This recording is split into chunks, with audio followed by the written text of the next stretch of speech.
Perkenalkan, nama saya Resti Agustina dengan NIM 10619002.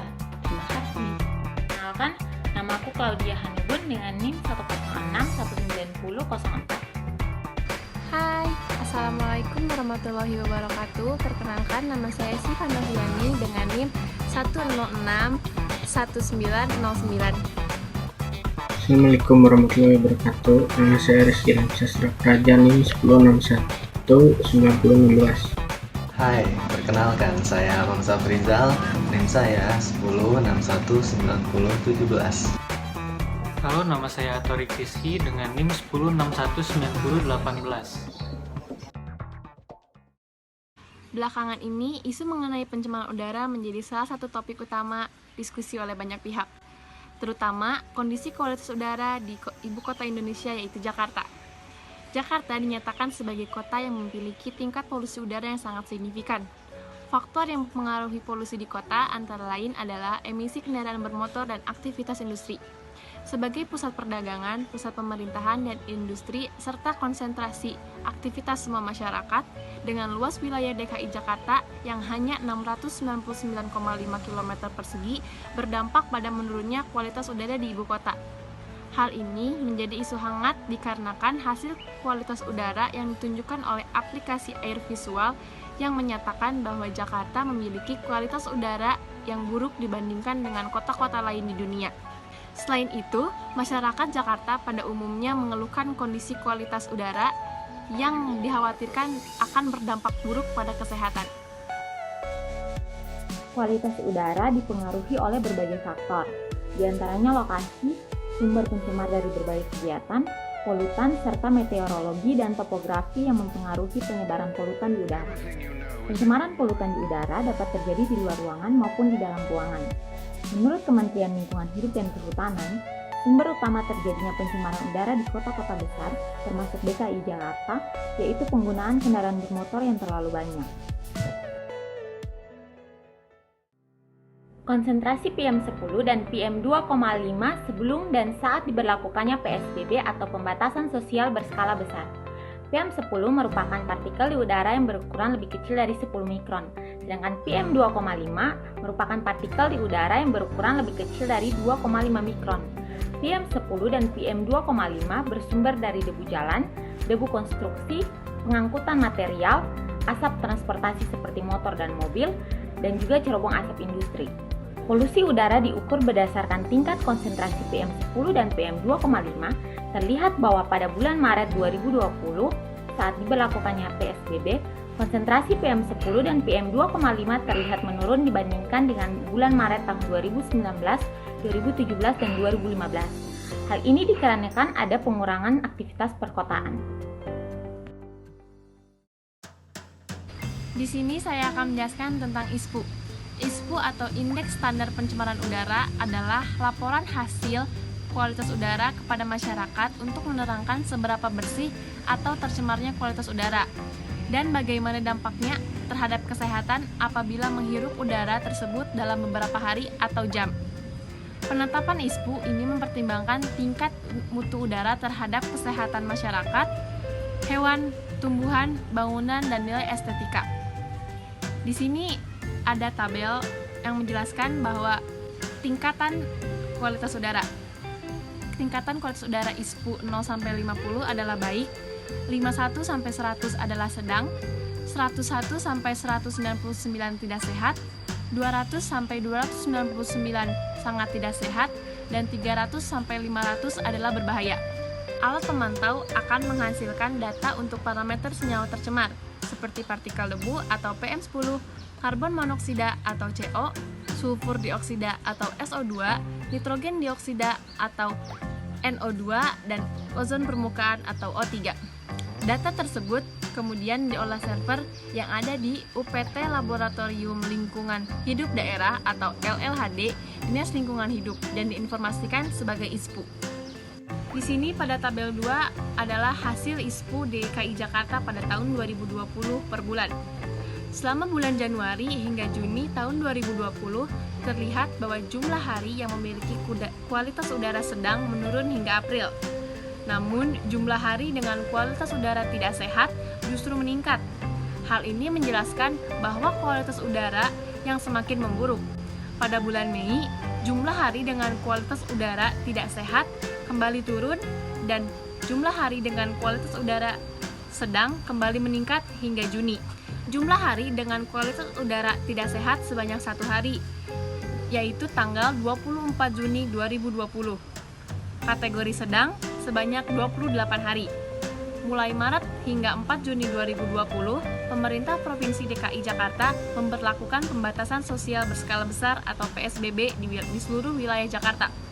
PSBB ini dilakukan untuk membatasi kegiatan masyarakat di luar rumah sehingga diharapkan dapat minimalisir penyebaran COVID-19. Mulai tanggal 5 Juni pada tahun 2020, Pemprov DKI Jakarta memberlakukan PSBB transisi dikarenakan kasus COVID-19 di wilayah DKI Jakarta yang menurun. Pada bulan diberlakukannya PSBB yaitu bulan Maret hingga Mei, terlihat jumlah penurunan hari dengan kualitas udara sedang di bulan April dan naik kembali di bulan Mei. Namun jumlah hari dengan kualitas udara tidak sehat justru meningkat di bulan April. Jumlah hari dengan kualitas udara sangat tidak sehat berkurang selama masa PSBB. Saat diberlakukannya PSBB pada bulan Juni, jumlah hari dengan kualitas udara sedang meningkat dari bulan Mei sebanyak 3 hari. Namun jumlah hari dengan kualitas udara tidak sehat berkurang sehingga menjadi 1 hari saja di bulan Juni. Pada tabel ketiga ini menunjukkan ISPU DKI Jakarta tahun 2020 per SPKU Januari hingga Juni 2020.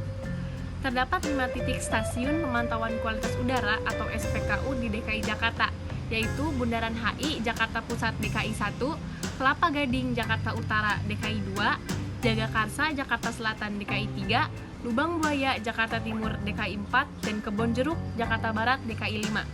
Selama 6 bulan dilakukan pemantauan, SPKU DKI 3 merupakan titik yang memiliki jumlah hari dengan kualitas udara kategori sedang terbanyak, yaitu 133 hari.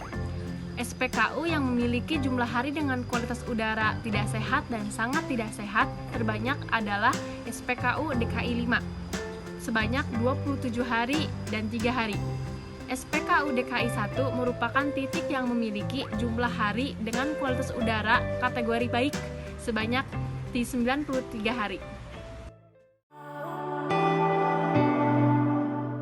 Sekalipun adanya pandemi COVID-19, kualitas udara dari bulan Maret hingga bulan Mei masih dalam tingkat sedang hingga tidak sehat, khususnya di daerah DKI Jakarta.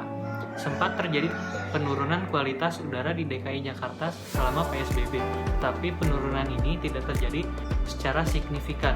Ini dikarenakan polusi di DKI Jakarta tidak terjadi karena aktivitas perkotaan saja, tetapi dari aktivitas pabrik industri yang masih beroperasi di saat PSBB. Salah satunya yaitu pembangkit listrik Suralaya di daerah Banten. Dampak positif dan negatifnya yaitu dampak positif berlakukannya PSBB itu penurunan emisi gas rumah kaca, penurunan konsumsi bahan bakar fosil, penurunan kendaraan laut, udara, darat, dan air, dan penurunan volume sampah. Namun itu dampak negatif dari adanya PSBB dilihat dari ekonomi. PSBB menghambat laju perekonomian di Indonesia, tetapi tidak pada aspek lingkungan. Bab 3. Penutup. Kesimpulan. Pengaruh pembatasan sosial berskala besar atau PSBB terhadap tingkat polusi udara di wilayah DKI Jakarta. Jika dilihat berdasarkan data pada time series konsentrasi PM10 dan PM2,5 terlihat mengalami penurunan dibandingkan dengan waktu yang sama pada tahun sebelumnya. Tetapi apabila dilihat dari SPU atau Indeks Standar Pencemaran Udara, jumlah hari dengan kualitas udara tidak sehat pada bulan April 2020 terdapat 12 hari, sehingga dapat disimpulkan bahwa dengan diberlakukannya PSBB memang membawa dampak yang baik bagi kondisi lingkungan karena berkurangnya aktivitas perkotaan. Tetapi PSBB tidak memberikan hasil yang stabil dan signifikan terhadap pengurangan polusi. Hal ini disebabkan karena polusi udara di wilayah DKI Jakarta bukan hanya dihasilkan dari aktivitas perkotaan saja. Setelah apa yang dijelaskan oleh teman saya mengenai pengaruh pembatasan sosial berskala besar atau yang sering kita sebut dengan PSBB terhadap tingkat polusi udara wilayah DKI Jakarta, ada sedikit saran atau rekomendasi.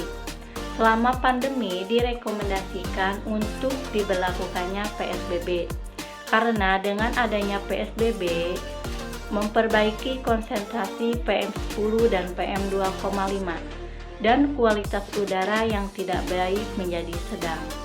Karena pada masa pandemi, kualitas udara yang baik sangat dibutuhkan.